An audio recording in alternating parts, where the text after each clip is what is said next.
Jamás imaginé que las palabras más devastadoras de mi vida las escucharía desde el baño de mi propia casa, cuando mi hijo creía que yo había salido. Si quieres ver el giro más impactante, suscríbete ahora y activa la campanita, no te arrepentirás. Era un martes cualquiera de octubre cuando el destino decidió mostrarme la verdadera cara de quien había criado con tanto amor.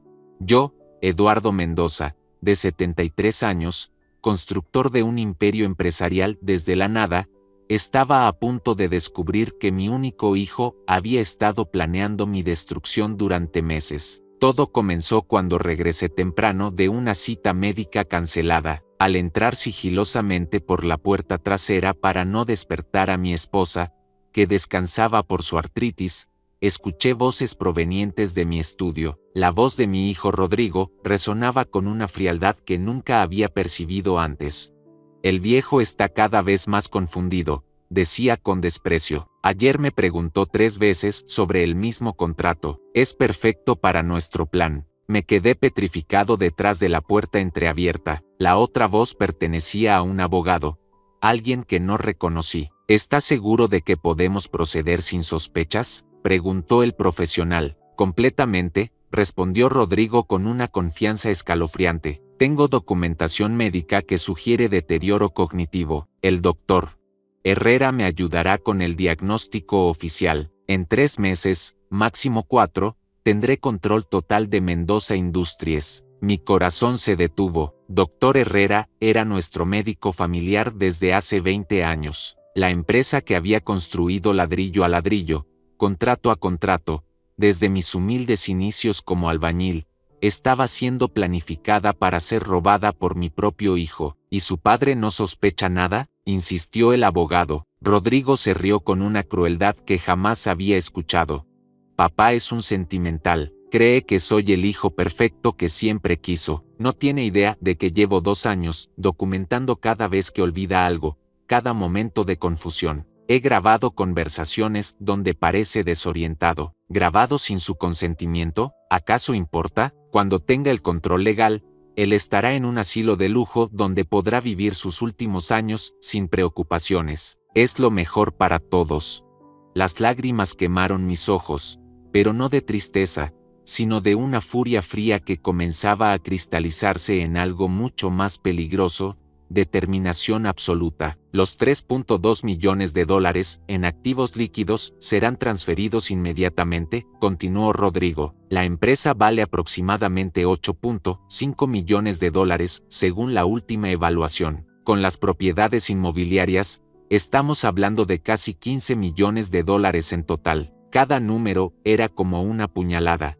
Esos millones representaban 45 años de trabajo incansable, de sacrificios, de noches sin dormir construyendo algo para dejarle a él. Y si se resiste legalmente, no podrá. Para entonces ya tendré poder notarial por incapacidad mental. El diagnóstico médico será irrefutable. Además, ¿quién va a creer a un anciano confundido sobre su propio hijo? El abogado parecía satisfecho con el plan. Necesitaré $50,000 como anticipo para proceder con los documentos. Los tendrá mañana, confirmó Rodrigo. Papá siempre me ha dado acceso total a las cuentas. Ni siquiera revisará de dónde salió el dinero. En ese momento, comprendí la magnitud de mi error. Durante años, había interpretado su interés en los negocios como dedicación filial. Sus preguntas constantes sobre mis decisiones, su insistencia en estar presente en todas las reuniones importantes, su preocupación exagerada por mi salud, todo había sido una meticulosa operación de reconocimiento. Había criado a un depredador que había estado estudiando a su presa durante décadas. Una cosa más, añadió Rodrigo, cuando tenga el control, quiero que María Elena también sea removida. Esa vieja no merece nada de lo que mi padre construyó. María Elena, mi esposa de 48 años, quien había sido mi compañera leal en cada paso de este camino. El hombre al que había amado como hijo quería destruir también a la mujer que lo había criado como a su propio hijo. Salí de la casa en silencio, con el corazón martillando y la mente ya calculando. Rodrigo había cometido el error más fatal de su vida, Había subestimado al hombre que había sobrevivido décadas en un mundo empresarial despiadado. Mientras manejaba sin rumbo, una sonrisa fría comenzó a formarse en mis labios. Mi hijo quería jugar al ajedrez conmigo, perfecto, pero él apenas conocía las reglas del juego, mientras que yo había sido gran maestro mucho antes de que él naciera. Esa noche, cuando regresé a casa, actuando como si nada hubiera pasado, comencé a planificar la lección más devastadora que Rodrigo Mendoza recibiría en su vida, una lección que le enseñaría que la experiencia siempre triunfa sobre la ambición mal calculada. La guerra había comenzado, pero mi hijo no sabría que estaba luchando hasta que ya fuera demasiado tarde. Esa madrugada no pude dormir. Mientras María Elena descansaba a mi lado, mi mente viajó 45 años atrás, al día que llegué a esta ciudad con apenas 200 pesos en el bolsillo y callos en las manos de tanto trabajar la construcción. Recordé vívidamente mi primer día como peón de albañil, cargando bultos de cemento bajo el sol abrasador por 8 pesos diarios. El capataz me gritaba: «Apúrate, campesino, que el tiempo es dinero». Yo tenía 23 años y un sueño imposible: construir algo propio. Cada ladrillo que colocaba en esas obras ajenas era una promesa silenciosa para mi futuro hijo. Algún día, me decía, tu papá te dará todo lo que yo nunca tuve. María Elena llegó a mi vida cuando yo apenas tenía mi primera cuadrilla de trabajadores. Ella cosía de madrugada para complementar nuestros ingresos, mientras yo ahorraba cada centavo para comprar mi primer terreno. Cuando nació Rodrigo, juramos que él conocería una vida diferente. Pero mientras revivía esos recuerdos sagrados, mi teléfono vibró. Era un mensaje de mi contador: «Señor Mendoza, necesito confirmar la transferencia de $5,000 de ayer. Fue autorizada por usted». La sangre se me heló. Rodrigo había cumplido su palabra con el abogado. Estaba financiando mi propia destrucción con mi propio dinero. Inmediatamente llamé a mi banco privado, donde Luis Hernández me atendía desde hace 15 años. «Luis, necesito que me reportes cualquier movimiento inusual en todas mis cuentas, sin excepción, por supuesto, señor Mendoza. ¿Hay algún problema? Digamos que estoy haciendo una auditoría familiar», respondí con amargura. 2 horas después, Luis me envió un documento que me dejó sin aliento. En los últimos 6 meses, Rodrigo había retirado $180,000 en gastos operativos diversos. Cada retiro tenía mi supuesta autorización, pero yo jamás había firmado esos documentos. Mi propio hijo había estado falsificando mi firma durante medio año. Esa mañana, llegué temprano a la oficina corporativa de Mendoza Industries. El edificio de 12 pisos que había inaugurado con tanto orgullo 5 años atrás, ahora se sentía como territorio enemigo. Observé a los empleados saludarme con el respeto de siempre, sin saber que su futuro estaba siendo negociado en su ausencia.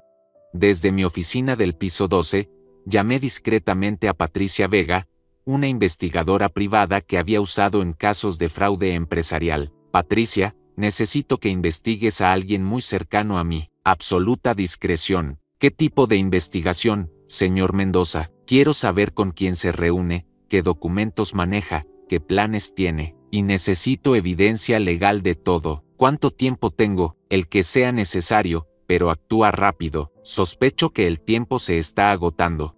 Patricia era una profesional letal. En 3 días me entregó un informe que superó mis peores pesadillas. Rodrigo no solo se reunía semanalmente con el abogado Ramírez, sino que había contactado a 5 empresas competidoras para sondear posibles compras de Mendoza Industries. Había solicitado evaluaciones independientes de nuestros activos y había consultado con 3 médicos diferentes sobre procedimientos de declaración de incapacidad mental.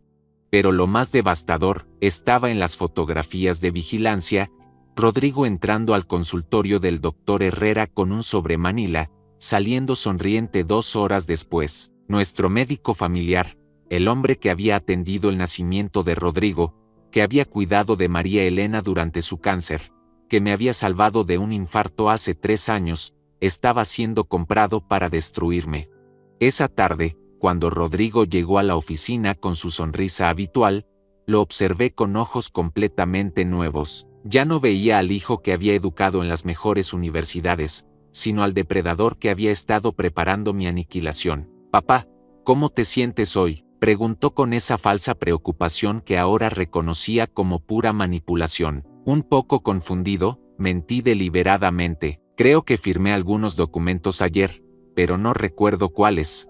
Sus ojos brillaron con satisfacción. «No te preocupes, papá, yo me encargo de revisar todo. Tú solo descansa». Mientras él revisaba los papeles en mi escritorio, yo activé discretamente la grabadora que Patricia me había instalado en mi reloj. Cada palabra condescendiente, cada gesto paternalista quedaría documentado. «Rodrigo», dije con voz temblorosa fingida, «a veces siento que estoy perdiendo la cabeza. ¿Tú crees que debería ver a un especialista? Ya lo tengo todo arreglado, papá. El doctor Herrera quiere verte la próxima semana para unos exámenes de rutina. Solo por precaución». La trampa estaba confirmada. Mi propio hijo me estaba guiando hacia el matadero médico que había preparado. Esa noche, en la soledad de mi estudio, abrí la caja fuerte donde guardaba los documentos más importantes de mi vida: certificados de nacimiento, escrituras, contratos fundacionales,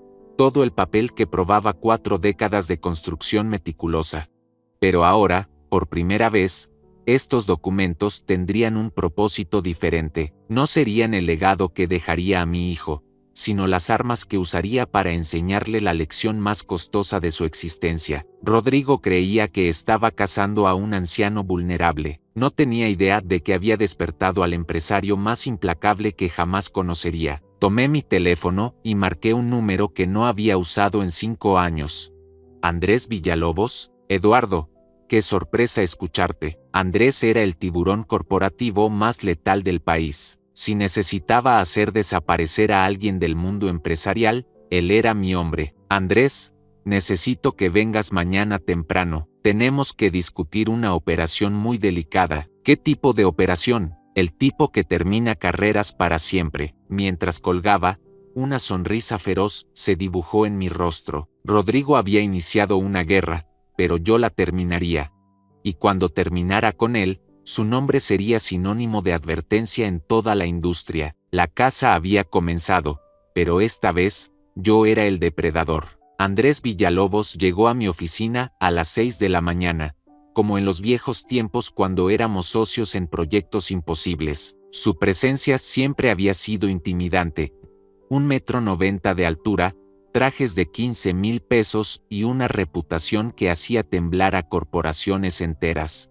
«Eduardo, te ves terrible», dijo mientras se servía café de mi máquina italiana. «Los últimos días han sido reveladores», respondí cerrando la puerta con seguro. «Andrés, necesito que alguien desaparezca del mundo empresarial». «Completamente». «¿Competencia desleal?». «Algo mucho más personal». Le entregué el expediente que Patricia había compilado. Mientras él leía, yo recordé los sacrificios que había hecho por el hombre que ahora intentaba destruirme.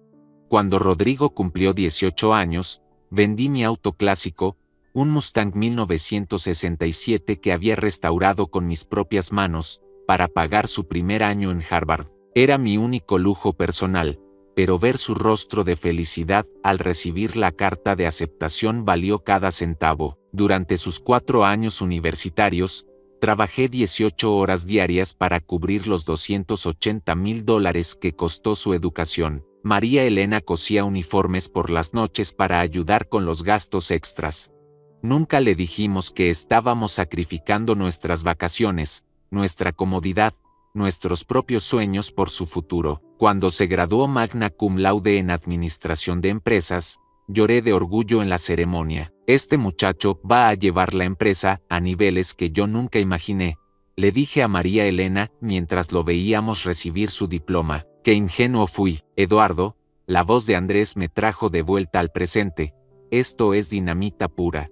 Tu hijo está cometiendo varios delitos federales». «¿Cuáles específicamente?». «Falsificación de documentos, fraude bancario, conspiración para cometer fraude, soborno a profesionales médicos. Con las evidencias que tienes aquí, podría estar 25 años en prisión». 25 años, la misma cantidad de tiempo que había invertido en construir Mendoza Industries después de su nacimiento. Mi teléfono vibró. Era un mensaje de Rodrigo, Papá, confirmé tu cita con Dr.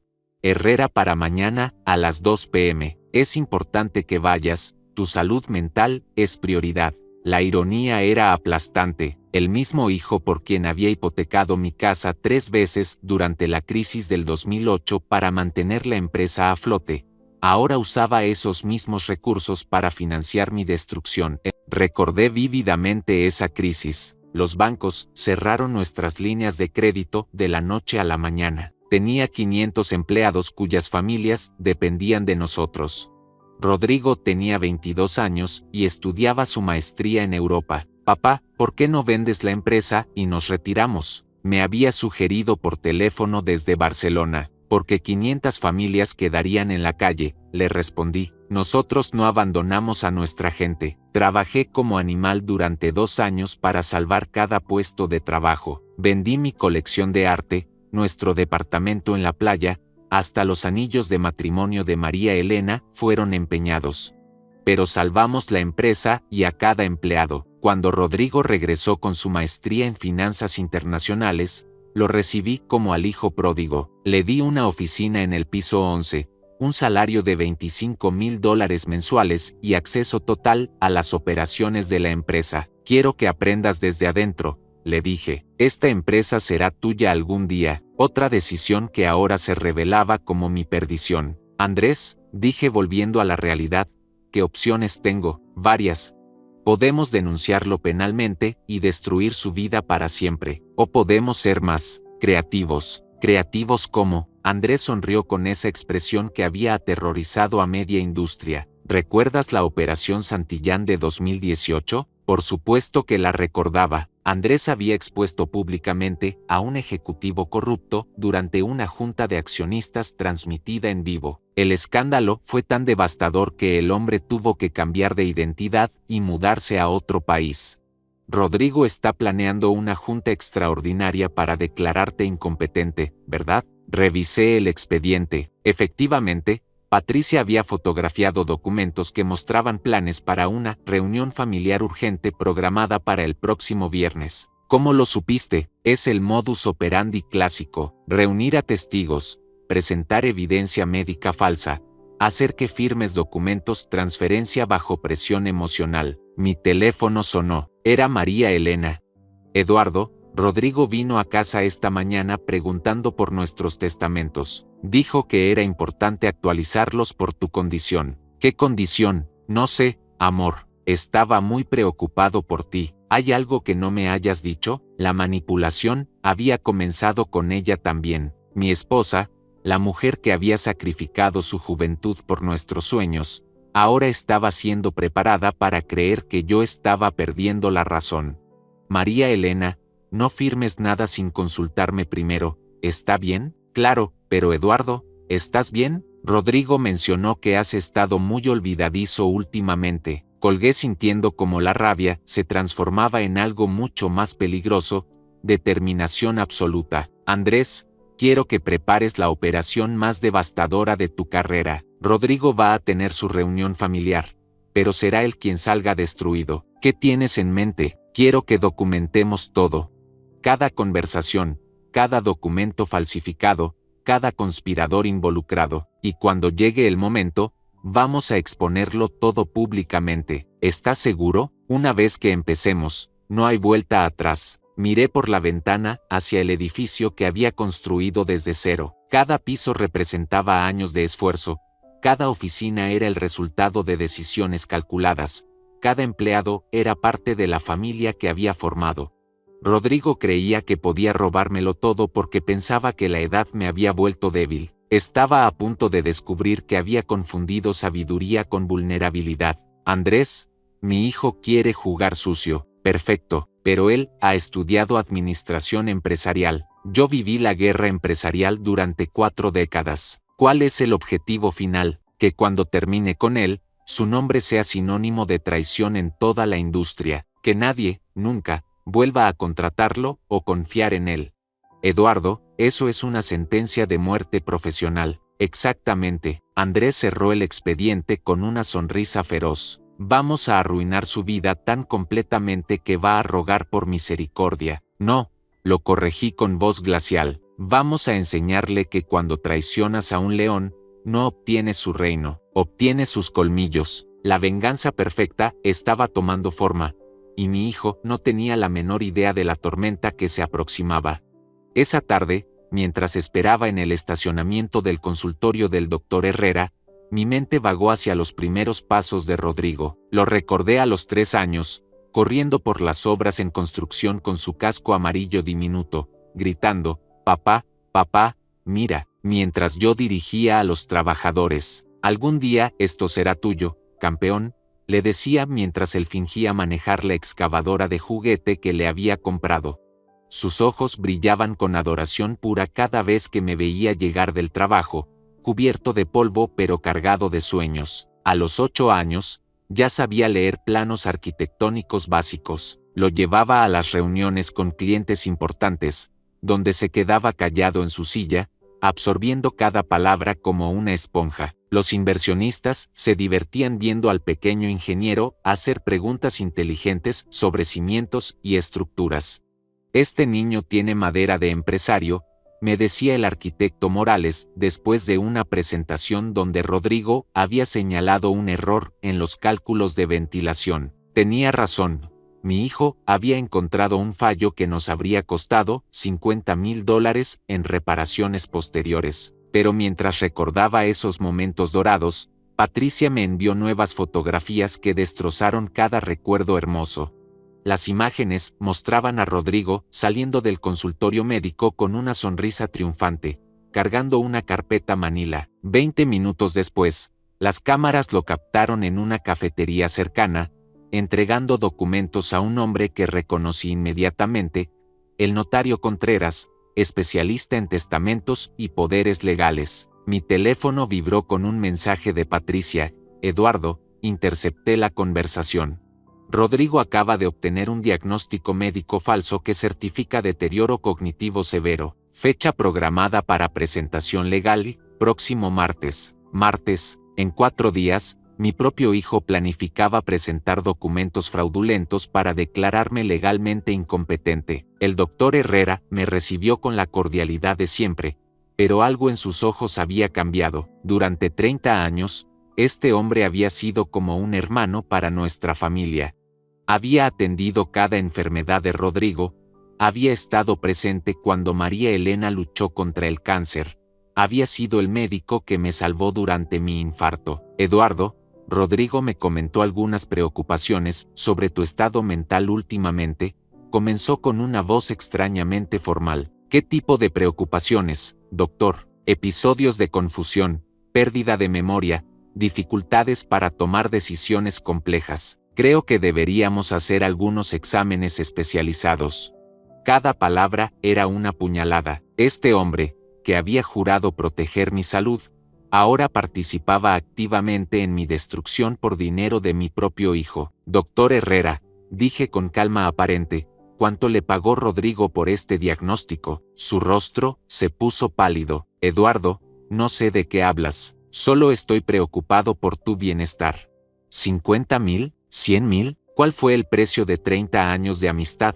«Creo que este tipo de paranoia confirma mis sospechas», respondió nerviosamente. «Voy a recomendar una evaluación psiquiátrica inmediata». Salí del consultorio con una grabación completa de la conversación y la certeza absoluta de que no quedaba ni un vestigio del doctor Herrera que había conocido. Mi hijo no solo había comprado un diagnóstico falso, había corrompido a uno de los hombres más respetados de mi vida.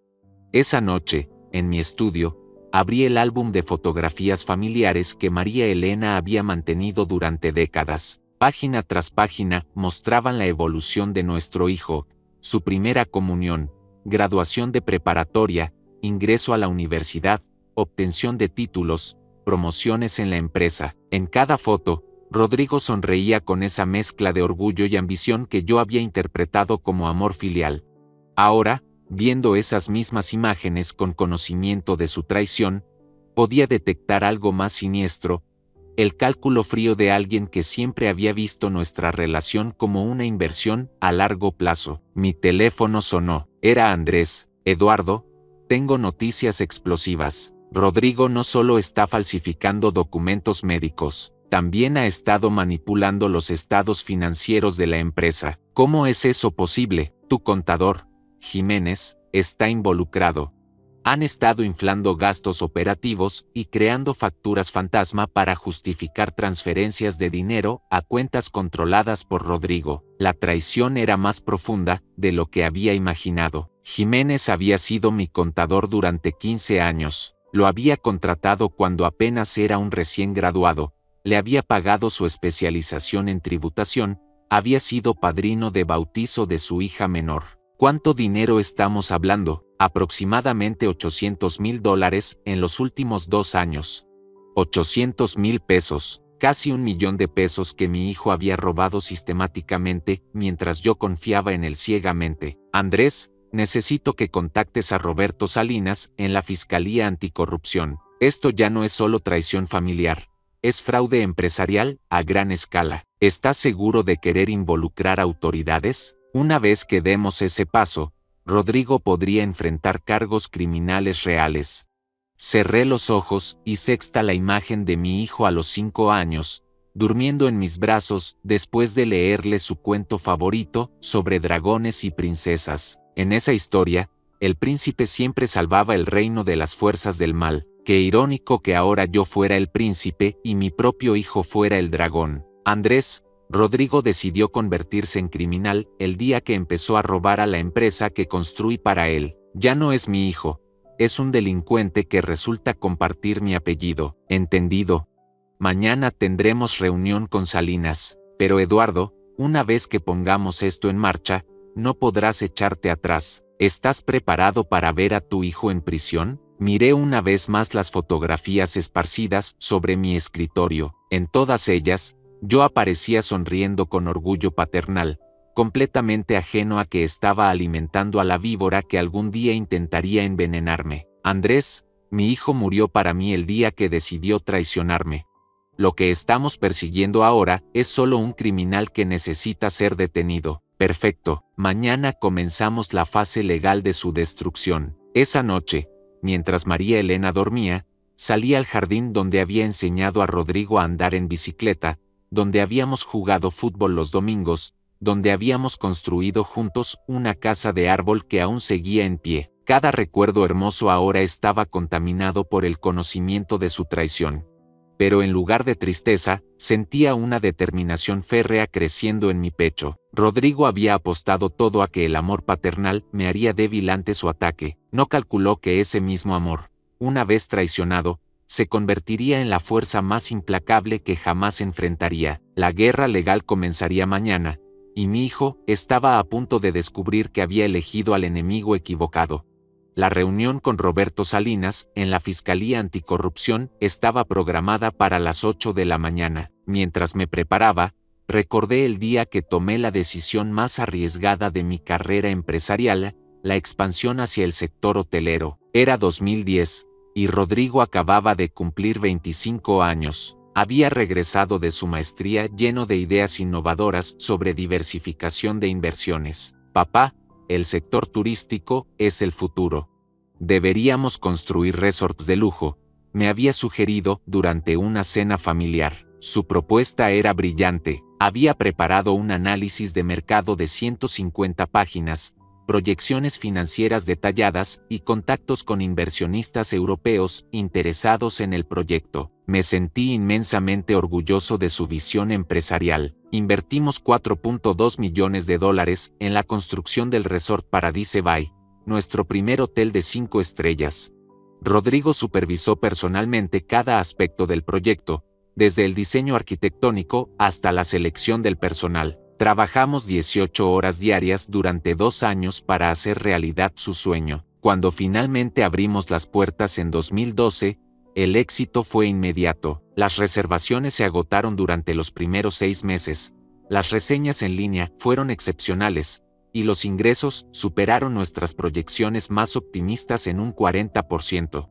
Papá, esto es solo el comienzo, me dijo Rodrigo mientras brindábamos champán en la inauguración oficial. En 5 años, tendremos una cadena hotelera que competirá con las mejores del mundo. Esa noche, Lloré de orgullo, viendo a mi hijo brillar entre inversores internacionales, hablando fluidamente en 3 idiomas sobre proyecciones de crecimiento y estrategias de mercado.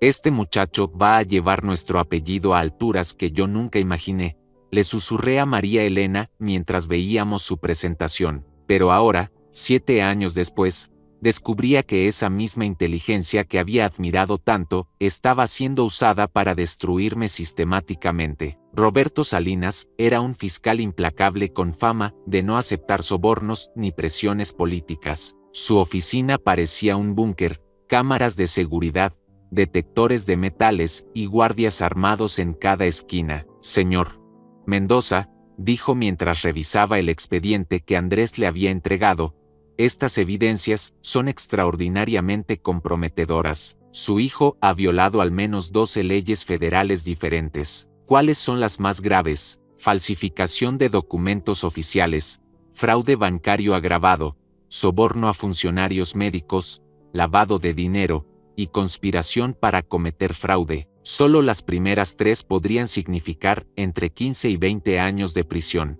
20 años.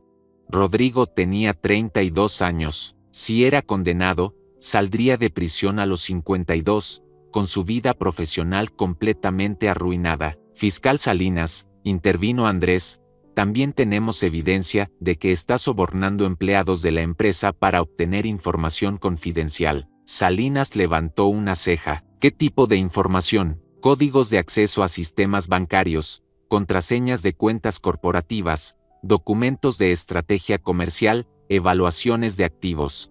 Básicamente, está comprando espías internos. Mi teléfono vibró con un mensaje de Patricia. Eduardo, urgente. Rodrigo está en reunión con 3 empleados de tu departamento de finanzas. Están en el Hotel Continental, habitación 1247. Tengo equipos de grabación instalados. Disculpen, dije levantándome, necesito atender algo urgente. Salí de la oficina y llamé inmediatamente a Patricia. ¿Qué está pasando en esa reunión? Es increíble, Eduardo.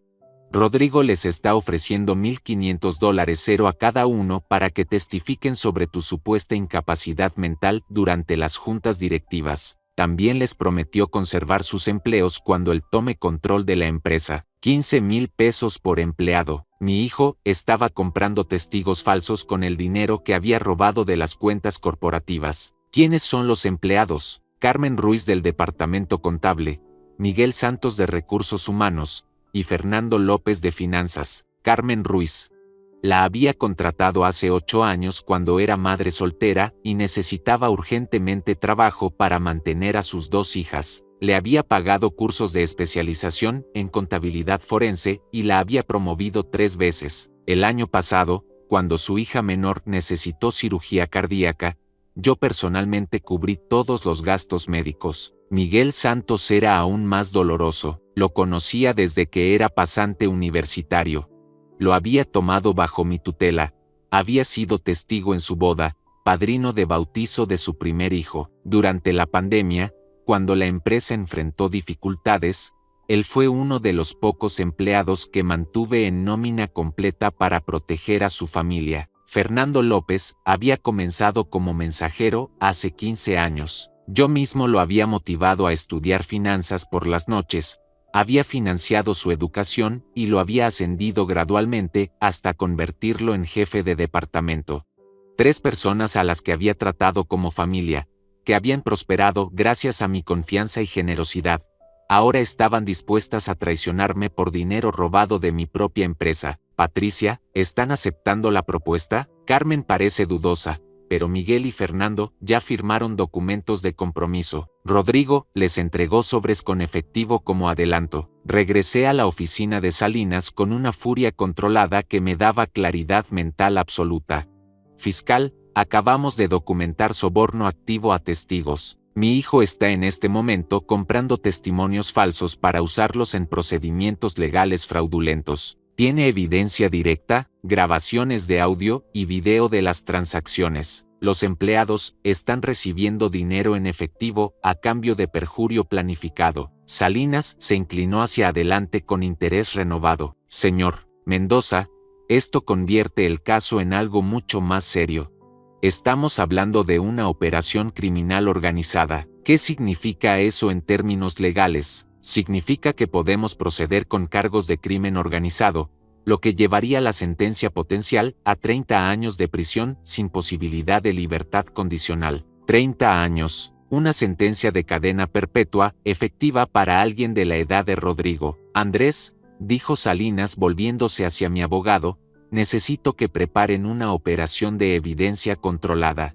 Queremos capturar a Rodrigo en el acto de cometer estos delitos, con testigos presenciales y documentación irrefutable. ¿Qué tipo de operación? Una trampa. Vamos a hacer que Eduardo participe en una situación donde Rodrigo se sienta obligado a revelar todo su plan criminal, mientras nosotros grabamos cada palabra. Miré hacia la ventana de la oficina fiscal, observando la ciudad que había ayudado a construir durante 4 décadas de trabajo honesto. Cada edificio, cada proyecto, cada éxito empresarial había sido logrado con integridad y respeto por la ley. Ahora mi propio hijo, educado con los valores más sólidos, había elegido el camino del crimen para robar lo que algún día habría heredado legítimamente. Fiscal Salinas, dije con voz firme, hagamos esa trampa. Es hora de que Rodrigo aprenda que las consecuencias de traicionar a la familia van mucho más allá de perder una herencia. ¿Está seguro? Una vez que iniciemos esta operación, no hay vuelta atrás. Su hijo enfrentará la justicia completa. Mi hijo murió para mí cuando decidió convertirse en criminal. Lo que estamos cazando ahora es solo un delincuente que necesita pagar por sus crímenes. La fase final de mi venganza estaba a punto de comenzar. Y Rodrigo no tenía idea de que había subestimado fatalmente al hombre que había dedicado su vida a construir imperios legítimos. La trampa se ejecutaría el viernes por la tarde, durante la supuesta reunión familiar de emergencia que Rodrigo había planeado. Pero antes de esa confrontación final, Patricia me entregó un descubrimiento que superó todos mis peores temores. Eduardo, encontré algo que va a destrozarte, me dijo mientras abría una carpeta roja en mi oficina privada. Rodrigo no solo tiene cuentas secretas locales, ha estado transfiriendo dinero a bancos en las Islas Caimán durante 3 años. Las páginas mostraban movimientos bancarios internacionales por un total de $2.3 millones de dólares. Cada transferencia había sido cuidadosamente planificada para evitar reportes automáticos a las autoridades fiscales mexicanas. Mi hijo no solo era un ladrón, era un evasor fiscal internacional. Mientras procesaba esta información devastadora, mi mente voló hacia los recuerdos de cuando financié su educación de posgrado en Londres. Había sido su sueño estudiar finanzas internacionales en la London School of Economics, una de las universidades más prestigiosas del mundo. Papá, esta oportunidad cambiará mi vida para siempre, me había dicho con lágrimas en los ojos cuando llegó la carta de aceptación. Pero el costo es de $180,000 por los 2 años completos. $180,000. En 2008, esa cantidad representaba casi la mitad del valor de nuestra empresa. La crisis financiera global había golpeado duramente nuestro sector, y muchas constructoras estaban quebrando diariamente, pero ver la esperanza en los ojos de Rodrigo me llenó de determinación. Hijo, si esa universidad puede convertirte en el empresario que sueñas ser, encontraremos la manera de pagarlo.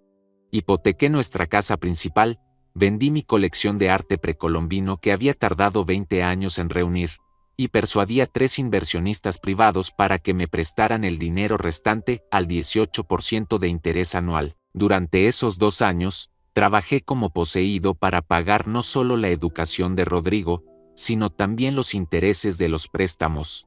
María Elena tuvo que cancelar su tratamiento de spa semanal que necesitaba para su artritis, y yo dejé de comprar libros de negocios que siempre habían sido mi pasión personal. Pero cada sacrificio valía la pena cuando recibía las llamadas semanales de Rodrigo desde Londres, emocionado contándome sobre sus clases de mercados internacionales, teoría financiera avanzada y estrategias de inversión global. Papá, estoy aprendiendo técnicas de manejo de capital que revolucionará nuestra empresa, me decía con entusiasmo juvenil. Cuando regrese, vamos a expandirnos internacionalmente. Al graduarse con honores, Organizamos una fiesta de celebración que costó $35,000 . Invitamos a todos nuestros socios comerciales, empleados clave y familia extendida. Rodrigo pronunció un discurso que me hizo llorar de orgullo. Todo lo que soy se lo debo a mi padre, declaró ante 200 invitados. Él sacrificó todo para darme la mejor educación posible. Prometo usar estos conocimientos para honrar su legado y llevar nuestra empresa familiar a niveles internacionales. Esa noche, mientras limpiaba después de la fiesta, le dije a María Elena, amor, creo que hicimos la inversión más inteligente de nuestras vidas. Rodrigo va a transformar todo lo que hemos construido. Qué ingenuo fui. Esa educación que tanto me costó proporcionar había sido utilizada para aprender cómo robarme más eficientemente. Patricia, dije cerrando la carpeta, ¿cómo descubriste estas cuentas internacionales? Rodrigo cometió un error. Una de las transferencias rebotó por problemas técnicos del banco, y el dinero regresó temporalmente a una cuenta intermedia que pudimos rastrear. ¿Cuánto dinero hay en esas cuentas actualmente? Aproximadamente $1.8 millones de dólares. Pero Eduardo, hay algo más preocupante. Me entregó otra serie de documentos que mostraban comunicaciones por email entre Rodrigo y una empresa de inversiones de Hong Kong. Tu hijo está negociando la venta de información privilegiada sobre proyectos de Mendoza Industries a competidores asiáticos. Los emails muestran que ya entregó planos arquitectónicos de 3 desarrollos que aún no han sido anunciados públicamente. Espionaje industrial.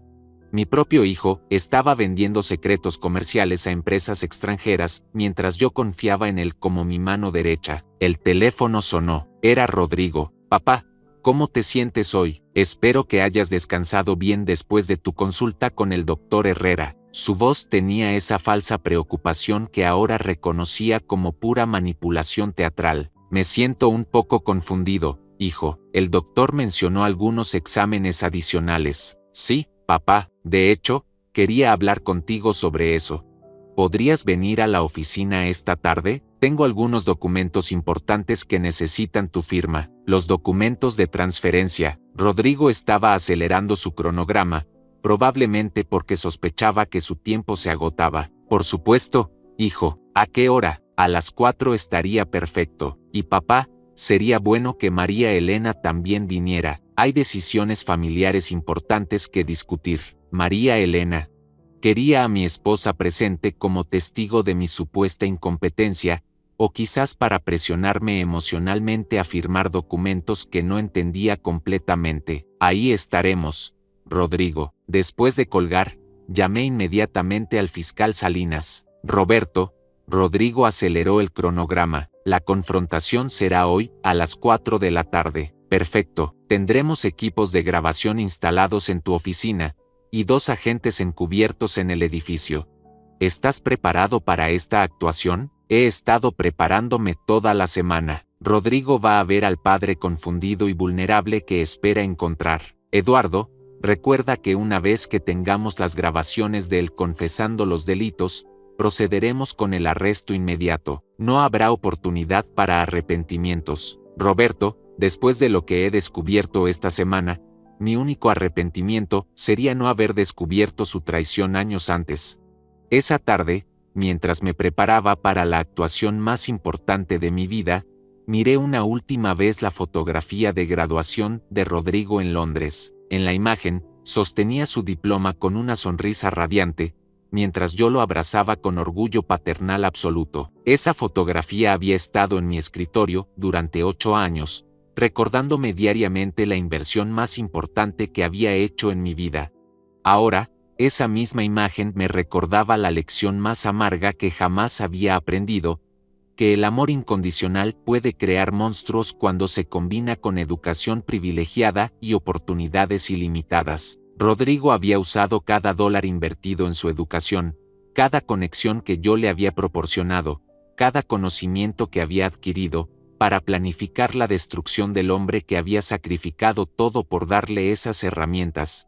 Pero en 4 horas, mi hijo iba a descubrir que había subestimado fatalmente a su profesor más importante, el hombre que le había enseñado todo lo que sabía sobre negocios, lealtad, y las consecuencias devastadoras de traicionar la confianza familiar. La lección final estaba a punto de comenzar. A las 3:30 de la tarde, llegué a la oficina corporativa acompañado de María Elena, quien lucía confundida por la urgencia de la reunión.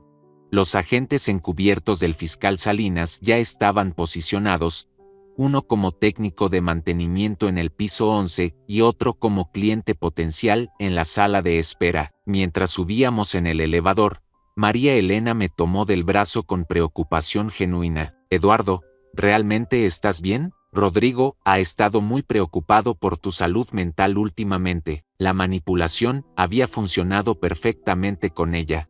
Mi esposa, la mujer más inteligente que conocía, había sido convencida de que yo estaba perdiendo facultades mentales. «Solo me siento un poco abrumado con tantas decisiones empresariales», respondí con la voz ligeramente temblorosa que había estado practicando. «Quizás Rodrigo tenga razón sobre delegar más responsabilidades». Sus ojos se llenaron de compasión. «Amor, no hay nada malo en aceptar ayuda. Has trabajado tan duro durante toda tu vida». Mientras esperábamos fuera de la oficina de Rodrigo, mi mente se trasladó a uno de mis recuerdos más preciados, su 25º cumpleaños. Había organizado una sorpresa que me costó 6 meses de planificación secreta. Rodrigo siempre había admirado la historia empresarial de México, especialmente las biografías de industriales que construyeron imperios desde la pobreza. Su héroe personal era Carlos Slim, y había leído cada libro disponible sobre su ascenso al poder. Para su cumpleaños, contacté personalmente al asistente de Slim y logré conseguir una reunión privada de 1 hora entre el magnate y mi hijo. El encuentro se llevó a cabo en la oficina corporativa de Grupo Carso, con fotógrafos profesionales documentando cada momento. «Papá, esto es el regalo más increíble de mi vida», me había dicho Rodrigo con lágrimas de emoción cuando Slim le dedicó personalmente un ejemplar de su biografía. Jamás imaginé que conocería a mi ídolo empresarial. Durante esa reunión, Slim le había dado consejos específicos sobre expansión internacional, diversificación de inversiones, y la importancia de mantener valores familiares en los negocios. Rodrigo tomó notas durante toda la conversación como si estuviera en la clase más importante de su existencia. «Joven Mendoza», le había dicho Slim al final, «su padre ha construido algo extraordinario. Asegúrese de honrar ese legado con integridad absoluta». Esa noche, durante la cena de celebración, Rodrigo me abrazó con una intensidad que nunca había mostrado antes. «Papá, prometo que jamás te defraudaré. Todo lo que logre en la vida será para honrar lo que has construido y hacer que te sientas orgulloso de llamarme tu hijo». Qué profética había sido esa promesa. Ahora, 7 años después, estaba a punto de romperla de la manera más devastadora posible. «Señor y señora Mendoza, pasen por favor», dijo la secretaria de Rodrigo, interrumpiendo mis recuerdos. Al entrar a su oficina, noté inmediatamente que había 3 personas adicionales presentes: el abogado Ramírez, el notario Contreras, y sorpresivamente, el doctor Herrera. «Papá, mamá, gracias por venir», dijo Rodrigo con esa sonrisa falsa que ahora podía detectar instantáneamente. «Hemos preparado esta reunión porque todos estamos preocupados por tu bienestar».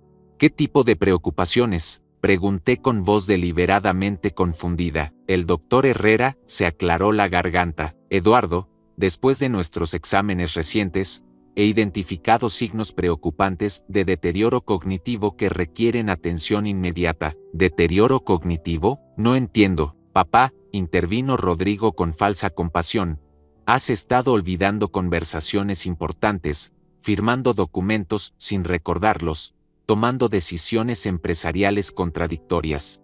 Estamos aquí porque te amamos y queremos protegerte». María Elena se inclinó hacia adelante con ansiedad. «¿Qué tan serio es, doctor?». «Suficientemente serio como para requerir que Eduardo delegue la administración de sus asuntos financieros y empresariales en alguien de confianza», respondió Herrera con la seguridad de quien había ensayado su discurso. El abogado Ramírez extendió una carpeta de documentos sobre el escritorio. «Señor Mendoza, Hemos preparado un poder notarial integral que permitirá a Rodrigo manejar sus asuntos mientras usted recibe el tratamiento médico necesario. ¿Tratamiento médico?, preguntó María Elena alarmada. Nada drástico, mintió Rodrigo suavemente. Solo un periodo de descanso en una clínica especializada donde papá pueda recuperarse sin el estrés de dirigir la empresa. Una clínica especializada. El eufemismo para el asilo mental donde planeaban internarme una vez que obtuvieran control legal de mis bienes. No sé, dije temblando deliberadamente las manos. Todo esto me parece muy repentino. Papá, es precisamente esa confusión la que nos preocupa, insistió Rodrigo con urgencia creciente. Necesitas firmar estos documentos hoy para que podamos comenzar a proteger todo lo que has construido. El momento había llegado. Era hora de obtener la confesión completa que el fiscal Salinas necesitaba. Rodrigo, tengo miedo, dije con voz quebrada. ¿Qué pasará con la empresa? ¿Qué pasará conmigo? Sus ojos brillaron con triunfo anticipado. Papá, yo me haré cargo de todo. La empresa estará en las mejores manos posibles. En cuanto a ti, vivirás cómodamente sin preocupaciones por el resto de tu vida. ¿Pero seguiré siendo el dueño? Rodrigo intercambió miradas con el abogado Ramírez antes de responder. Papá, lo importante es que estés bien cuidado. Los detalles legales son complicados para alguien en tu condición. ¿Qué detalles legales?, insistí. Bueno, dijo Ramírez interviniendo, para proteger los activos de posibles demandas o problemas fiscales, será necesario transferir la propiedad formal de la empresa a Rodrigo, pero solo como medida de protección. ¿Transferir la propiedad? Sí, papá, confirmó Rodrigo con impaciencia creciente. Pero no te preocupes por eso. Lo importante es que firmes ahora para que podamos comenzar a ayudarte inmediatamente. El doctor Herrera se inclinó hacia adelante. Eduardo, su condición se está deteriorando rápidamente. Cada día que pasa sin tratamiento es crucial. ¿Y si no firmo?, pregunté con voz temblorosa. El silencio en la habitación se volvió tenso. Rodrigo miró nerviosamente a sus cómplices antes de responder. Papá, si no cooperas voluntariamente, tendríamos que proceder con una declaración legal de incompetencia. Sería un proceso público y humillante que preferiríamos evitar. ¿Declaración legal de incompetencia? Sí, admitió el abogado Ramírez. Tenemos documentación médica suficiente para proceder por la vía judicial si es necesario, pero sería mucho mejor para todos si esto se resuelve familiarmente. María Elena me tomó de la mano con lágrimas en los ojos. Eduardo, si estos profesionales dicen que necesitas ayuda, deberíamos escucharlos. Miré a mi esposa, la mujer que había compartido 48 años de mi vida, completamente convencida de que estaba ayudando a su esposo enfermo. La manipulación de Rodrigo había sido tan efectiva que hasta ella se había convertido en cómplice involuntaria. Está bien, dije finalmente con voz derrotada. Si todos creen que es lo mejor, firmaré los documentos. Rodrigo no pudo ocultar su sonrisa de triunfo. Papá, estás tomando la decisión correcta.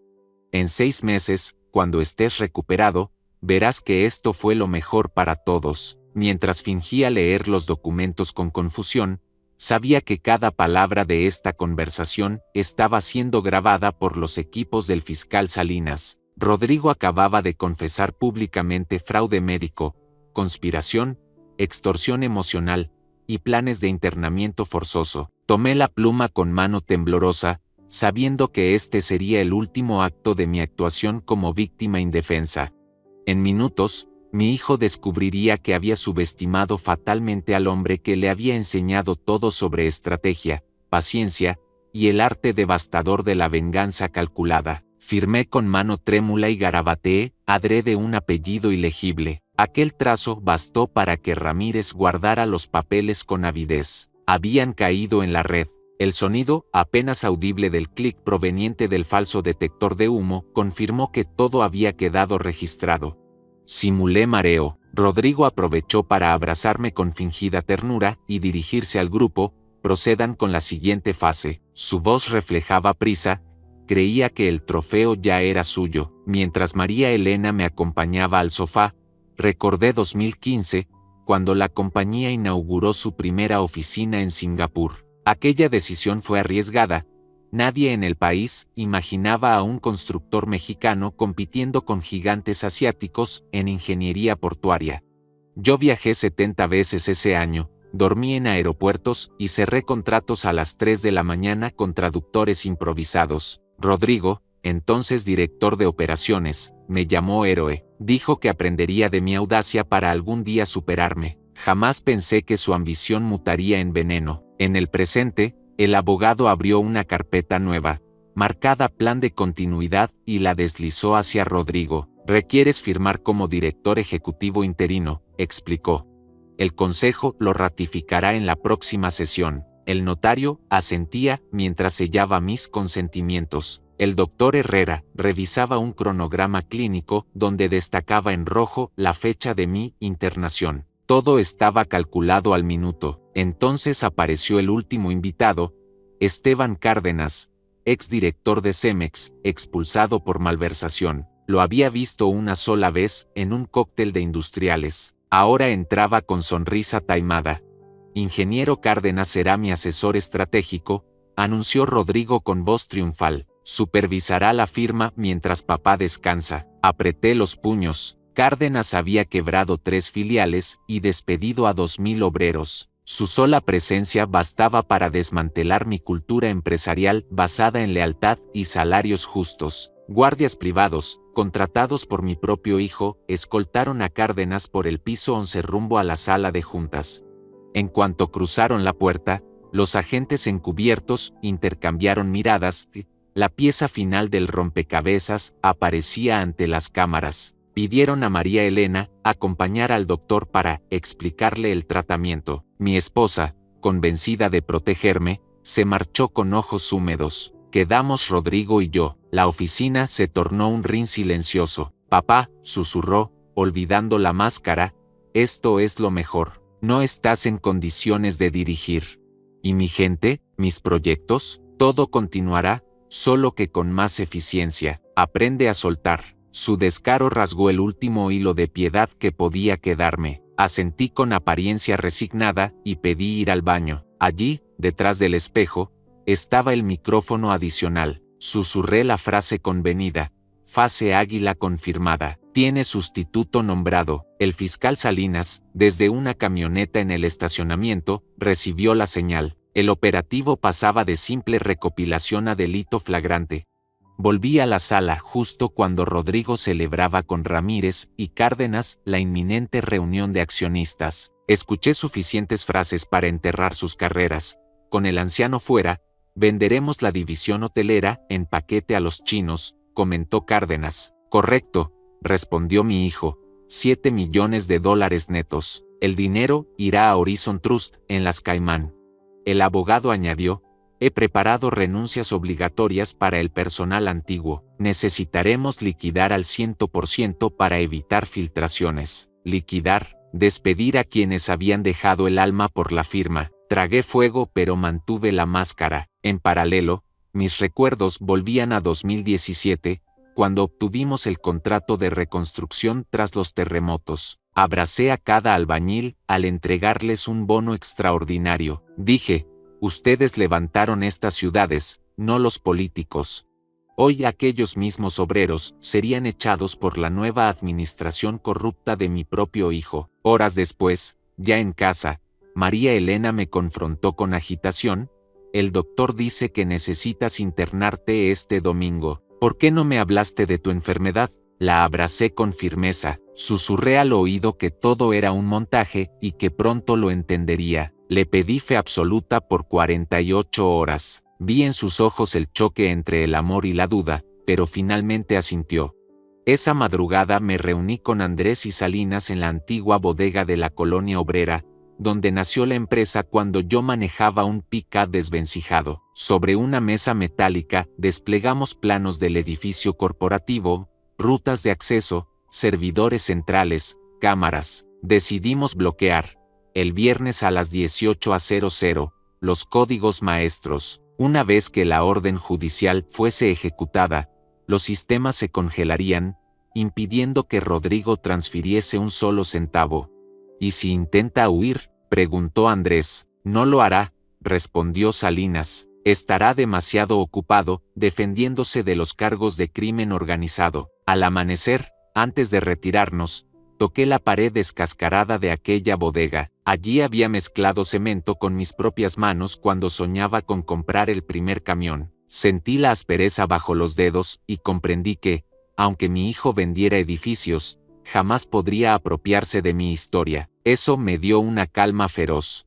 El jueves transcurrió con tensa calma. Rodrigo envió correos anunciando a los gerentes el cambio temporal en la dirección. Les pidió guardar silencio por el bien del ingeniero. Patricia interceptó las respuestas, incertidumbre, pero también obediencia. Muchos debían sus hipotecas a la empresa y temían perderlo todo. Aquella noche, revisé las cartas de recomendación que había escrito en el pasado para Rodrigo, Stanford, Wharton, Mead.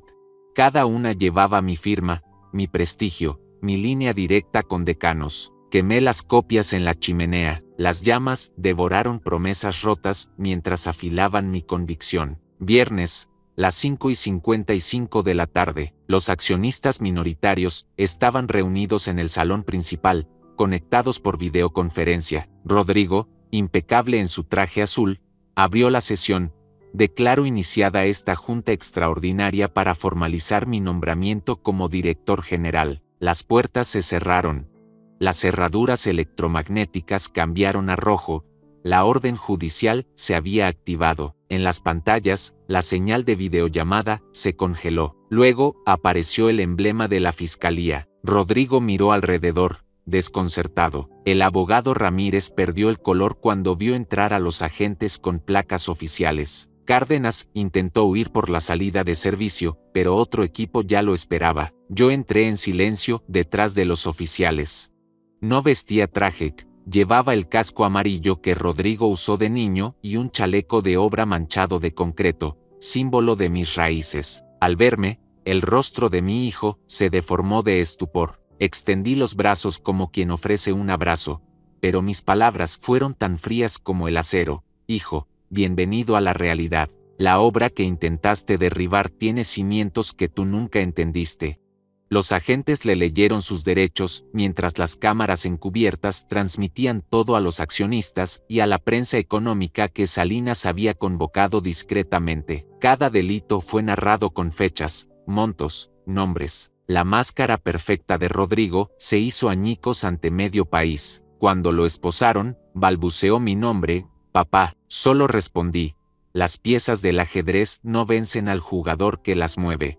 Cayó de rodillas, recordando quizá aquel tablero de madera donde le enseñé la primera apertura siciliana. Aquel niño prodigio había olvidado la regla de oro: nunca subestimes al maestro. La jornada aún no terminaba, pero el tablero ya estaba sentenciado. Mientras conducían a Rodrigo fuera de la sala, respiré hondo. El aire sabía a concreto fresco, a madrugadas de obra, a victoria legítima, y apenas era el preludio de la devastación total que aguardaba en el acto final. Al abandonar el edificio, la sirena del vehículo que trasladaba a Rodrigo se extinguió entre el tráfico vespertino. No hubo alivio. Apenas iniciaba la tarea de desenterrar cada nervadura podrida que él había injertado en mi patrimonio. Esa noche instalé mi cuartel en la biblioteca de casa. Extendí escrituras, balances, contratos, actas societarias y memorias USB como quien prepara un mapa de guerra. Quería ver, línea por línea, el itinerario de su traición. Mientras revisaba carpetas, un recuerdo se abrió paso: la tarde de 1989 en que firmé la compra de nuestro primer terreno industrial. Tenía 28 empleados y un crédito imposible. Sin embargo, sentir aquella tierra polvorienta bajo las botas me hizo vislumbrar edificios que aún no existían. Hoy, 3 décadas después, cada una de esas estructuras corría peligro de terminar pulverizada, no por bancarrota, sino por la codicia de mi propio heredero. A las 2 de la madrugada, Patricia llegó con el disco duro clonado del portátil de Rodrigo. Lo conectamos al proyector. Apareció un árbol de carpetas encriptadas bautizadas con nombres de obras de teatro: Hamlet, Macbeth, Lear. Abrimos Macbeth. Contenía un documento de 120 páginas titulado Plan de Sustitución Patrimonial versión final. Los primeros párrafos detallaban mi diagnóstico ficticio, el protocolo médico para mi deterioro irreversible y la ruta legal para incapacitarme ante un juez civil. Las secciones posteriores eran aún más escalofriantes. Transferencia inmediata de 51% de las acciones a un fideicomiso protector con Rodrigo como único beneficiario. Venta programada de la división hotelera a un consorcio hongkonés por $7 millones. Libre de impuestos gracias a la sociedad fantasma Horizon Trust. Liquidación de 1.120 trabajadores de baja productividad en un lapso no mayor a 6 meses. Mudanza definitiva de mis restos, cuando el anciano fallezca, a un cementerio privado en Houston, lejos de cualquier prensa. La frialdad con la que definía mi entierro superó todo lo que había leído sobre reyes parricidas en obras clásicas. No era solo un robo, era una demolición moral de mi existencia. Del otro lado del escritorio, María Elena escuchaba cada línea.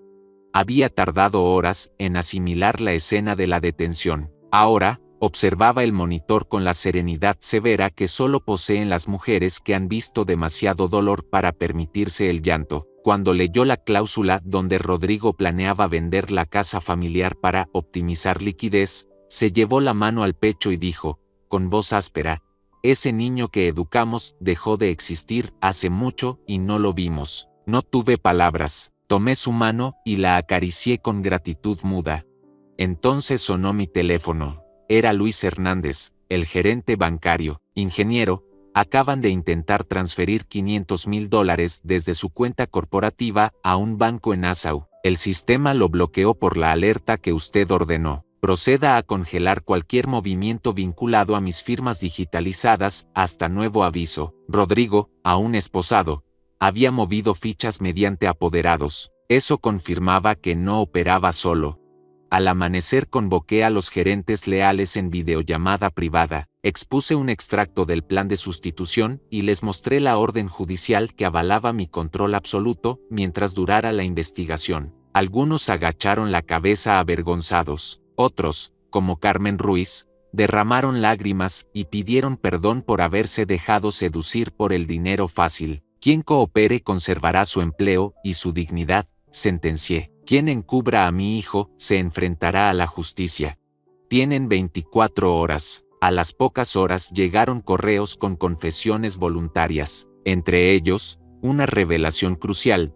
Miguel Santos había sido la conexión con el conglomerado asiático. En una carpeta adjunta, residía el contrato preliminar de venta de la empresa, firmado bajo seudónimos, con fecha de ejecución a 30 días vista. También aparecían sobornos para un funcionario de la Secretaría de Economía que debía agilizar permisos. La red era más extensa de lo imaginado.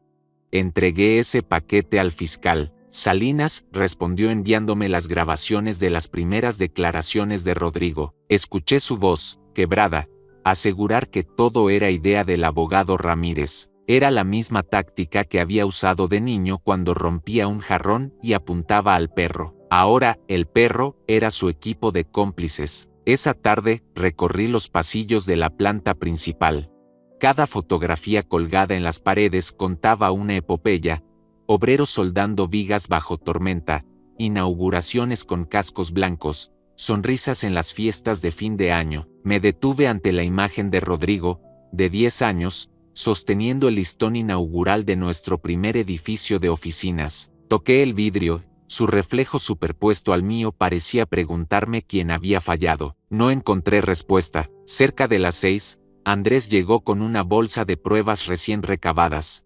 Sobre la mesa, extendió estados de cuenta del Dr. Herrera, depósitos mensuales procedentes de una farmacéutica pantalla controlada por Cárdenas. También había fotografías de reuniones nocturnas en el restaurante Aurora, donde Ramírez entregaba sobres a empleados de archivo judicial. La conjura abarcaba médicos, notarios, burócratas y hasta un juez suplente dispuesto a certificar mi incapacidad. Todo estaba listo para ingresarte el domingo, explicó Andrés. Ya tenían asignada habitación en la clínica Alcázar, a la psiquiátrica, con acceso restringido. Sentí un vértigo repulsivo. Imaginarme encerrado, medicado a la fuerza, mientras mi apellido era subastado, me congeló la sangre un instante. Luego llegó una oleada de alivio feroz. Había detenido la maquinaria apenas segundos antes de triturarme. El paso siguiente era blindar propiedades físicas. Ordené al departamento legal registrar medidas precautorias sobre los 17 terrenos clave, hoteles, puertos secos, parques industriales. Cualquier intento de venta o hipoteca sería rechazado automáticamente. Firmé las instrucciones con tinta azul, mi color emblemático de fundador, un símbolo claro de que seguía al mando. A medianoche, Patricia trajo un sobreclasificado, la bitácora completa de conversaciones de Rodrigo con el consorcio Oncones. En el último correo, él prometía entregar la empresa libre de deudas y sin la interferencia sentimental del fundador. Releí esa frase hasta memorizarla. Decidí que debía devolverla al remitente con una modificación tajante. Respondí desde la cuenta de Rodrigo. El fiscal avaló la suplantación temporal para fines probatorios. El fundador sigue vivo, lúcido y dueño de cada ladrillo. Acuerdos anulados. Métanse el cheque en donde les quepa. Pulsé enviar y experimenté un goce que ninguna venganza literaria podría describir. A las 3 de la mañana, ya solo en la biblioteca, abrí la caja fuerte pequeña donde guardaba un objeto olvidado, el reloj de bolsillo que heredé de mi padre, campesino analfabeto que me enseñó a respetar la tierra y la palabra. El mecanismo aún latía. Lo apoyé sobre el documento del plan de sustitución y comprendí la metáfora. Los engranajes honestos terminarían triturando la maquinaria corrupta de Rodrigo. El alba llegó envuelta en silencio. Mis hombros dolían, pero la mente ardía con una claridad impoluta. Ya conocía cada tramo del complot, cada cómplice, cada cuenta offshore. La red estaba desarticulada. Faltaba la estocada maestra, vender la compañía en secreto, tal como él había planeado, pero bajo mis condiciones y para un fin que jamás imaginó. Ese designio gigantesco, convertir su navaja en mi espada, comenzaría a ejecutarse en pocas horas. Mientras colocaba el casco amarillo sobre el escritorio, supe que el legado no solo sobreviviría, se transformaría en una fortaleza inexpugnable, edificada con el cemento de la experiencia y la furia justa de un patriarca al que nunca debieron subestimar. Despuntaba un sábado silencioso cuando estampé mi firma en el documento que desataría el terremoto corporativo definitivo, un acuerdo de confidencialidad con la firma suiza Bachmann, Vogt, especialistas en adquisiciones relámpago. 5 páginas bastaban para blindar la operación de ojos indiscretos. La cláusula central exigía concluir la compraventa en 10 días hábiles, sin anuncios preliminares ni auditorías públicas. Para un observador externo, la velocidad rozaba lo suicida. Para mí, era el martillazo final antes de que cualquier aliado desesperado de Rodrigo levantara cabeza. Mientras la tinta aún se secaba, recibí el reporte de Patricia. Desde su celda provisional, mi hijo había contactado a la abogada fiscalista, Lorena Durazo, prometiéndole un 10% de todo lo que quedara en pie si lograba congelar mis activos vía tribunal mercantil. Estaba claro que, incluso engrilletado, continuaba agitando peones.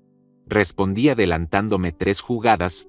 Ordené a Andrés presentar ante el mismo juzgado la evidencia de soborno transnacional descubierta en las carpetas Hamlet y Lear. Con un solo escrito desmontamos cualquier pretensión de medida cautelar. Ningún magistrado arriesgaría su carrera para proteger a un acusado de crimen organizado con cuentas en las Caimán. Acto seguido convoqué a Cecilia Narváez, directora de Recursos Humanos desde la era de las máquinas de escribir. Le confié la pieza más delicada de mi estrategia, activar el programa de participación accionaria laboral que había diseñado 20 años atrás pero jamás ejecuté. El mecanismo transferiría de inmediato un 3% del capital a un fideicomiso colectivo para empleados con más de 10 años de antigüedad. Ese minúsculo porcentaje, al ser incluido en el contrato suizo, garantizaba indemnizaciones multiplicadas y, sobre todo, convertía a cada obrero veterano en custodio moral de la transacción. Si alguien intentaba revertir la venta, se enfrentaría no solo a mí, sino a 500 voces con derecho legítimo sobre el patrimonio. Cecilia, con ojos brillosos, Necesitó varios segundos para reaccionar. Luego, en un gesto casi infantil, abrazó la carpeta de lineamientos como si fuera un trofeo olímpico. Aquella reacción selló mi certeza: la empresa jamás volvería a manos de oportunistas. Quedaba sortear la auditoría express exigida por los suizos. Para evitar filtraciones, habilitamos el sótano de la planta como sala de datos analógica, ninguna computadora conectada a Internet, solo impresiones codificadas y calculadoras de bolsillo. Durante 48 horas, un equipo de contadores forenses, todos veteranos de confianza, revisó cada factura, nómina y pagaré.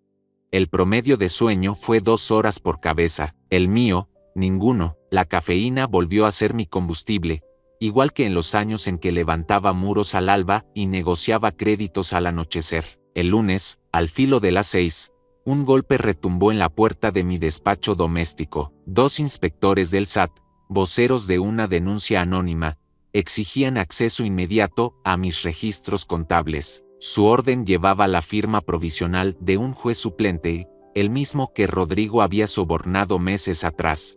Mantuve el semblante sereno, invité café y exhibí la resolución federal que suspendía toda diligencia mientras la investigación penal siguiera abierta. Les entregué copias. Al leer el membrete de la Fiscalía Anticorrupción, palidecieron y se retiraron sin tomar un sorbo. Era el último manotazo de mi hijo, disipado en menos de 20 minutos.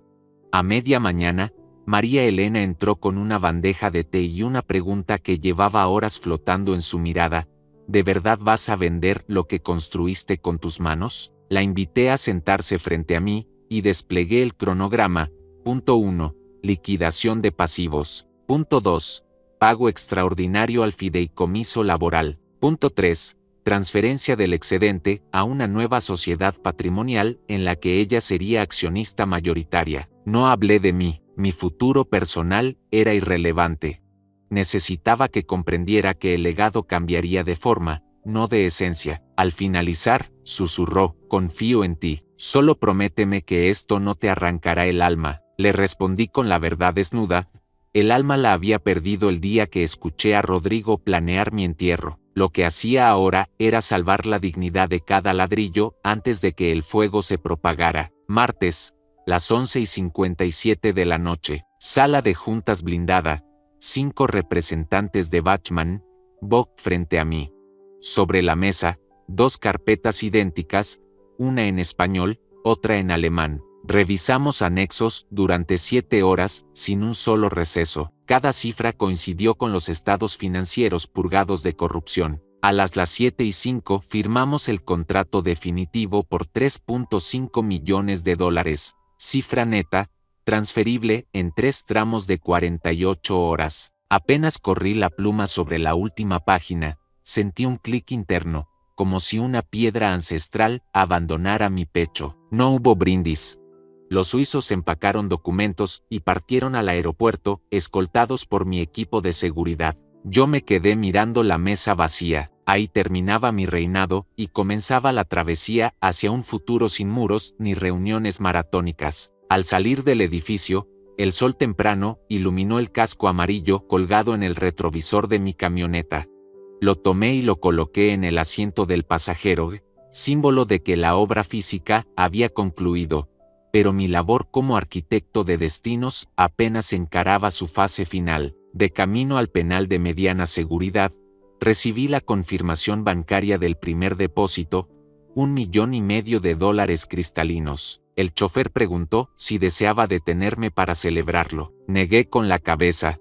La única conmemoración posible sería ver en los ojos de Rodrigo el reflejo de su derrota absoluta, comprender que, aún tras las rejas, intentaba robarme algo que ya no existía. Llegué a la sala de visitas vestido con chaqueta de mezclilla, sin escoltas ni abogados. Al otro lado del cristal, Rodrigo lucía demacrado, los ojos hundidos por noches sin sueño y la barba incipiente mal afeitada. Al sentarse tomó el teléfono con ansiedad. Su primera frase fue un susurro casi infantil: necesito que pagues mi fianza. Respondí con un dato eufónico: acabo de vender la empresa por 3.5 millones. No queda nada que puedas reclamar. Tragó saliva, las pupilas dilatadas por la incredulidad. Murmuró algo inaudible, golpeó la mesa y después soltó la frase que había ensayado 1000 veces para mí: te voy a destruir, viejo. Sonreí con la calma del cirujano que contempla un corazón latiendo en su palma. Ya lo intentaste, llegaste tarde a tu propia ejecución. Colgué el auricular sin esperar réplica. Él golpeó el cristal, pero la sacudida solo resonó como eco hueco. Al salir de la prisión, el segundo tramo del pago suizo repiqueteó en mi móvil.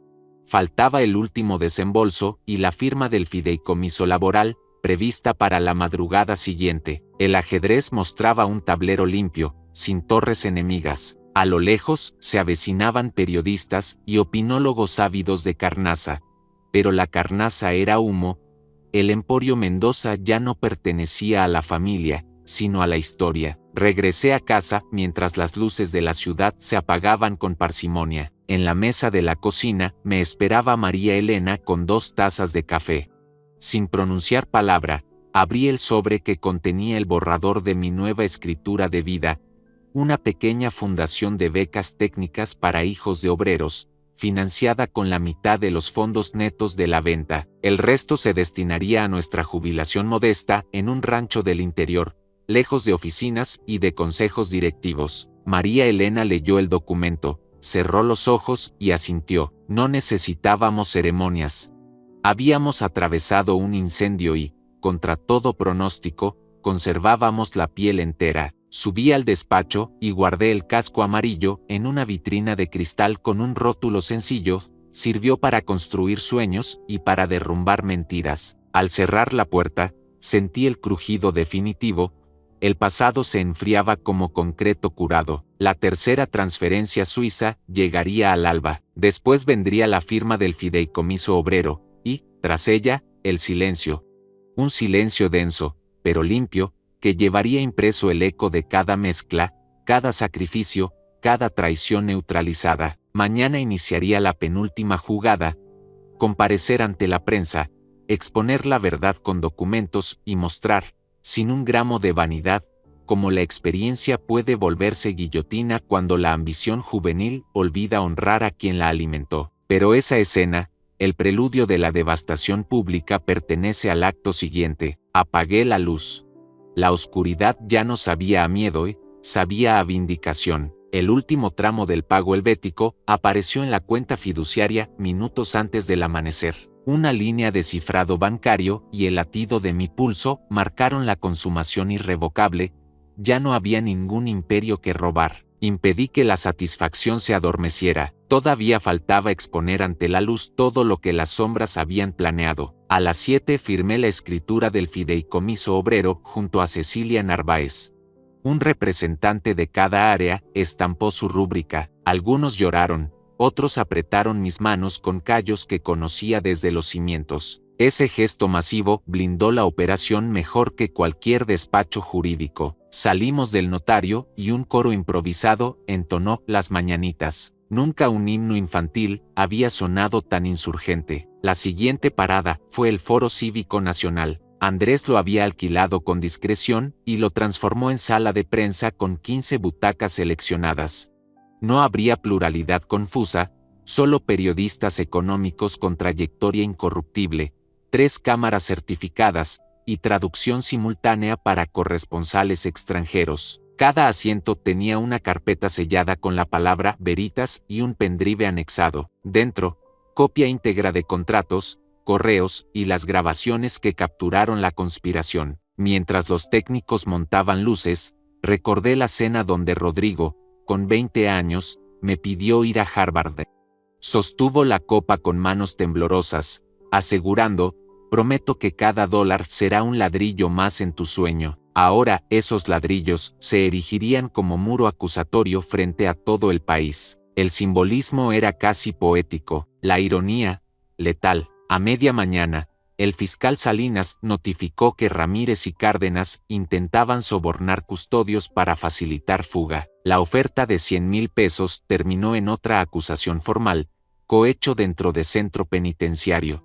Los barrotes conceptuales se transformaban en acero reforzado. Con cada maniobra desesperada, mi hijo cavaba un foso más hondo. 12 en punto, la primera cámara encendida. Respiré hondo y salí al estrado sin notas ni teleprompter. Llevaba únicamente el casco infantil, ahora dentro de una urna transparente. El murmullo cesó. Declaré, con voz clara, la venta de Mendoza Industries, la creación del fideicomiso laboral y la redistribución de activos.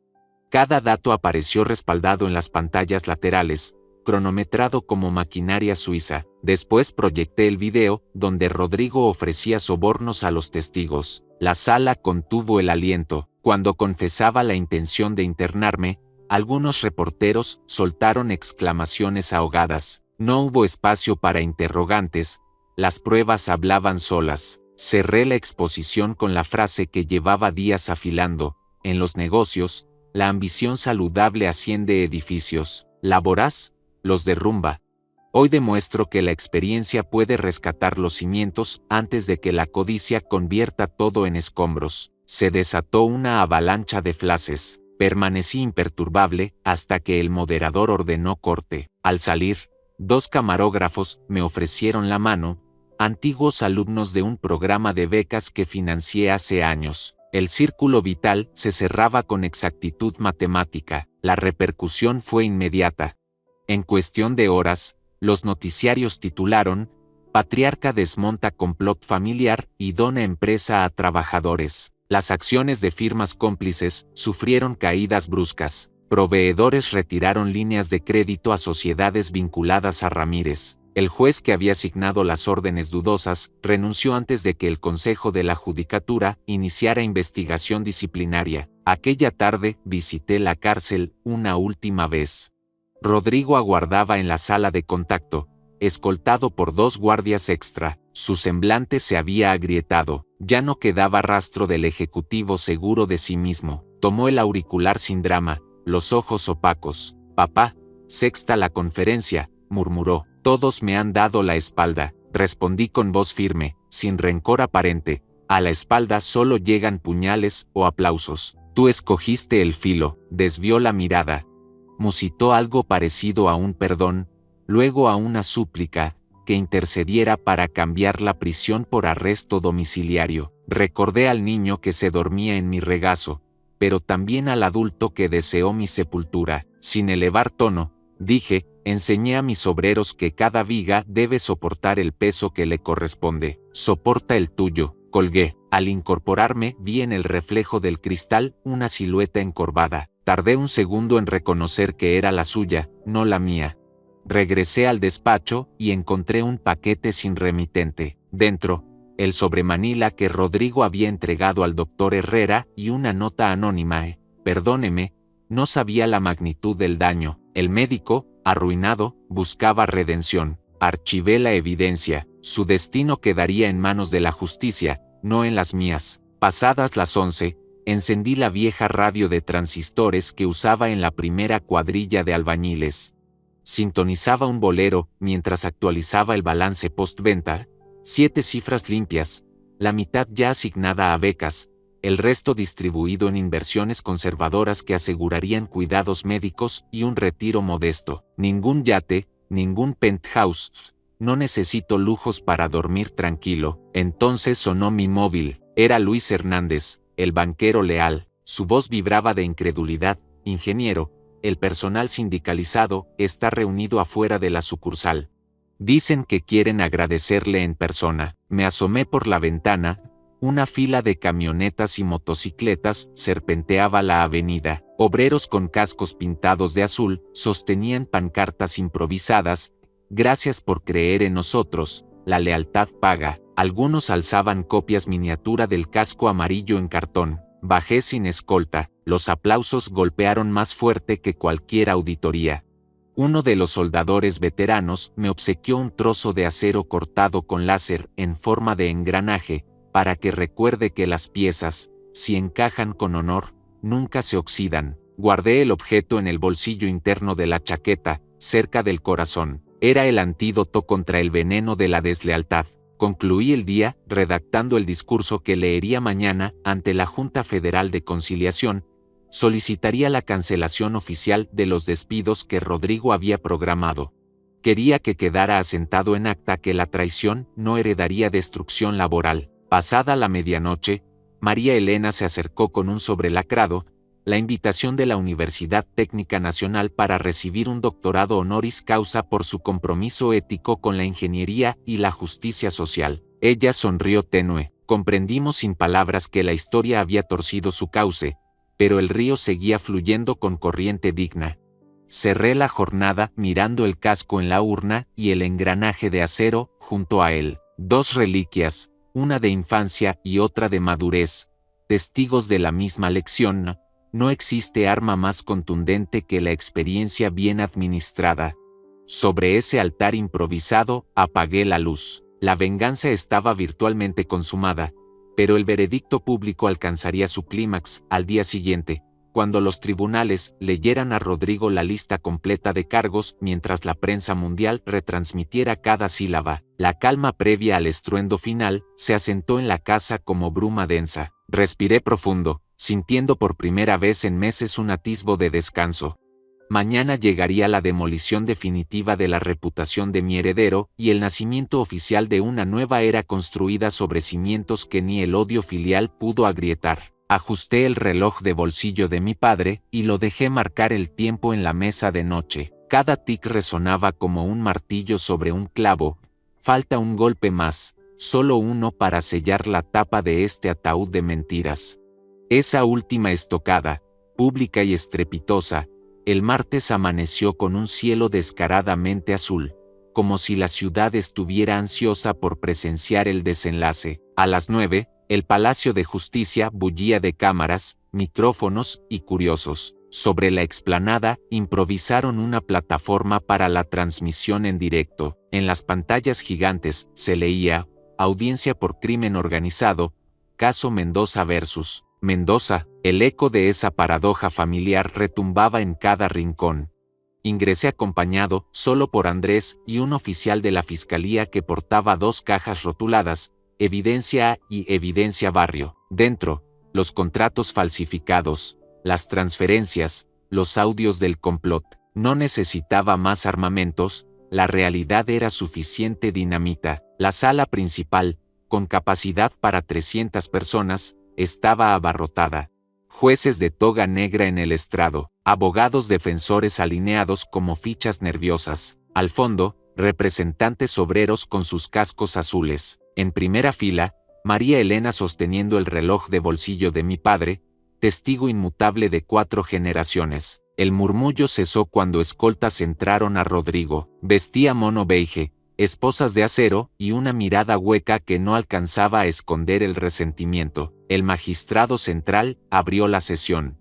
Enumeró, sin titubeos, cada delito imputado: fraude bancario agravado, falsificación de dictámenes médicos, conspiración para privación ilegítima de libertad, soborno a funcionarios, espionaje industrial, cohecho en grado de tentativa. Por cada cargo, la pantalla mostraba documentos con sellos oficiales y firmas plenamente cotejadas. Cada párrafo leído por el juez era una losa que caía sobre el acusado. Cuando llegó el turno de los testimonios, no levanté la voz ni un ápice.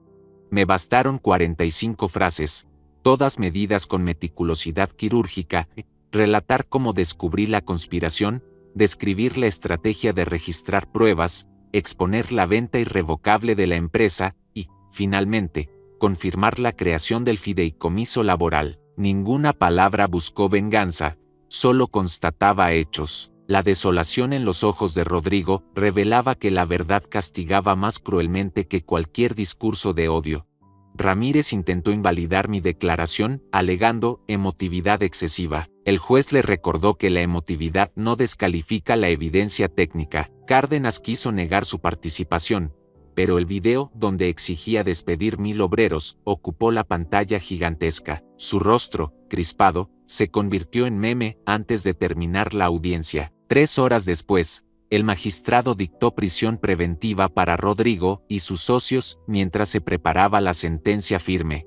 La multitud estalló en murmullos de asombro. Yo permanecí en pie, quieto, hasta que los guardias lo condujeron fuera. Al pasar junto a mí, murmuró algo irreconocible, un cruce de ruego y odio. No respondí. Bastó mirarlo sin rabia para que comprendiera que ya no había nada por rescatar, ni herencia, ni apellido, ni la menor grieta por donde colarse. Salimos a la explanada y los obreros formaron un pasillo humano.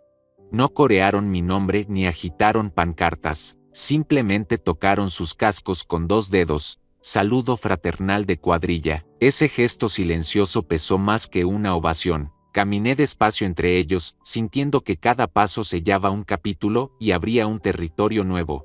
Esa tarde, la prensa mundial inundó las redes con titulares que parecían extraídos de una tragedia griega moderna: patriarca desmantela complot filial, empresa vendida en secreto para salvarla de la codicia, lección de hierro sobre confianza y traición. Las acciones de la consultora de Cárdenas cayeron un 32% en la bolsa. El colegio médico suspendió de inmediato la licencia del doctor Herrera. La notaría de Ramírez quedó clausurada. El efecto dominó era imparable.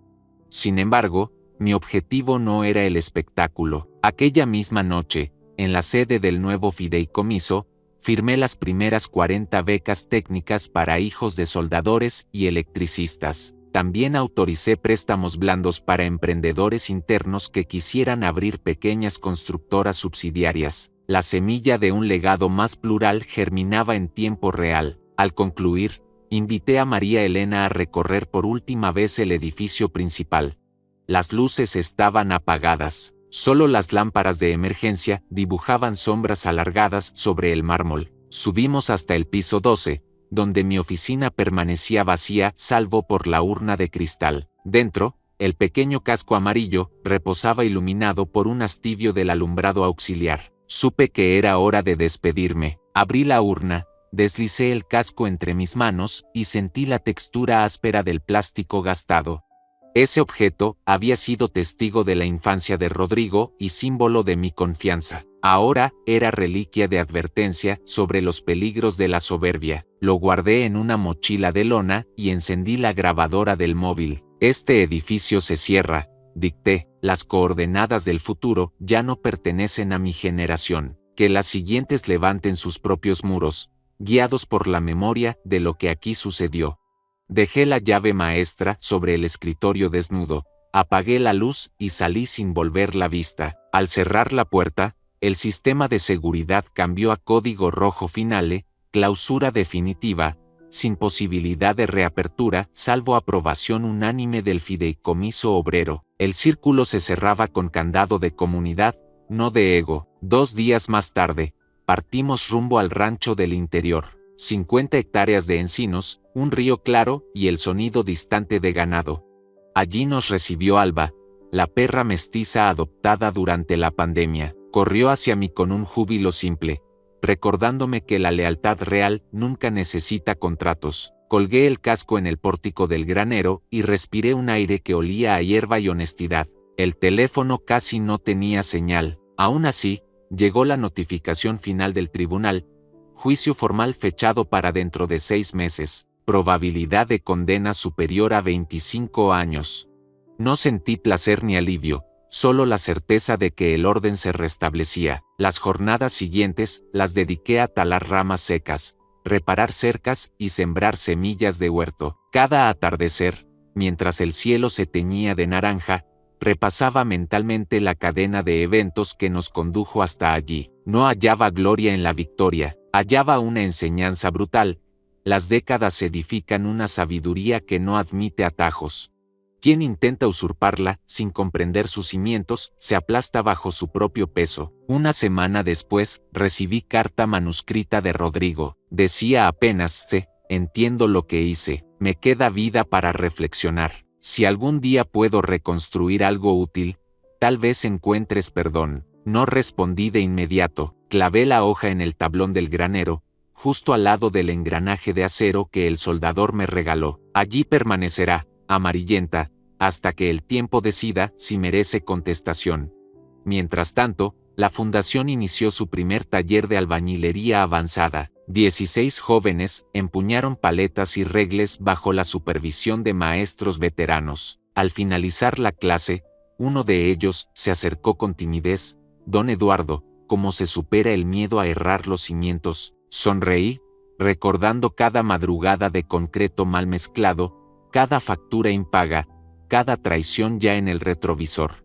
Con dos cosas, le dijes, la humildad de medir 3 veces antes de cortar, y la valentía de aceptar que aún así un día tendrás que demoler y empezar de nuevo. El muchacho asintió, como si aquellas palabras pesaran menos que la pala, pero más que el hormigón fresco. Lo sexta regresar a la línea, deseoso de levantar el próximo muro. Esa noche, sentado en el porche, con María Elena a mi lado y el cantar de los grillos envolviendo la oscuridad, comprendí que no quedaba rastro de odio en mi espíritu. La venganza no había sido un fin, sino un medio para restituir equilibrio. El verdadero triunfo era la paz silente que ahora me abrazaba. Miré el cielo tachonado de estrellas y dejé que el reloj de mi padre latiera en mi bolsillo. Cada tic marcaba un futuro donde el apellido Mendoza no equivaldría a fortuna ni a escándalo, sino a advertencia luminosa. Subestimar la experiencia puede costar más caro que cualquier guerra comercial. Inspiré hondo, exhalé lento y pronuncié en voz casi inaudible, trabajo concluido. El viento nocturno llevó esa frase hacia los encinos, tal vez para incrustarla en la corteza y recordársela a todo joven ambicioso que un día pase por aquí, porque la lección quedó escrita no en titulares ni sentencias, sino en la tierra misma. Quien alimenta la traición, cosecha ruinas. Quien forja con honestidad, levanta eternidades. Y con ese pensamiento, el universo entero pareció asentir en silencio.